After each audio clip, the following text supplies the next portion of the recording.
ॿी ख़बर शामिल कंदासीं। टंडो अलायार खां जिते गैर क़ानूनी सेल सर्टिफिकेट जारी थियण वारे मामले जो डीसी नोटिस वरितो आहे। केटीएन न्यूज़ ते ख़बर नशर थियण बैदि डिप्टी कमिश्नर वली मोहम्मद बलोच नोटिस वरितो आहे।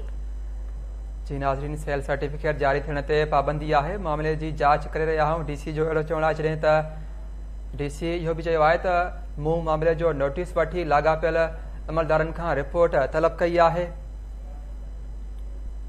तफ़सील मालूम कंदासीं। लाइन ते मौजूद आहे केटीएन न्यूज़ जो रिपोर्टर शहरियार मेमण। जी शहरियार, छा तफ़सील आहिनि?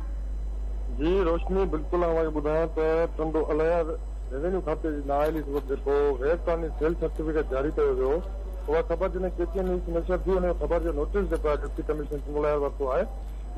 डिप्टी कमिश्नर जो चवणु आहे त सेल सर्टिफिकेट जेको आहे उहो जारी कयो वियो आहे, पर मुंहिंजो सेल सर्टिफिकेट जारी करण ते देर लॻल हो ऐं जांच कयां पियो त मुंहिंजे हुकुमनि खे बाईपास कीअं करे सेल सर्टिफिकेट कीअं जारी कयो आहे। जॾहिं लाॻापियल अख़ियारनि खां जेको आहे मूं रिपोर्ट कोन तलब कई आहे।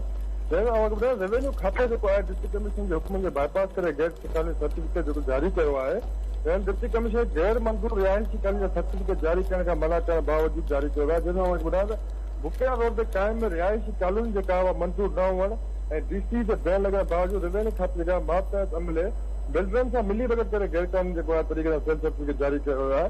त रेवेन्यू खाते जेको आहे रिहायशी कानूनी बजाए वरी महिरबानी नाज़रीन, टंडो अलायार खां शहरियार मेमण असांखे तफ़सील ॾिना आहिनि।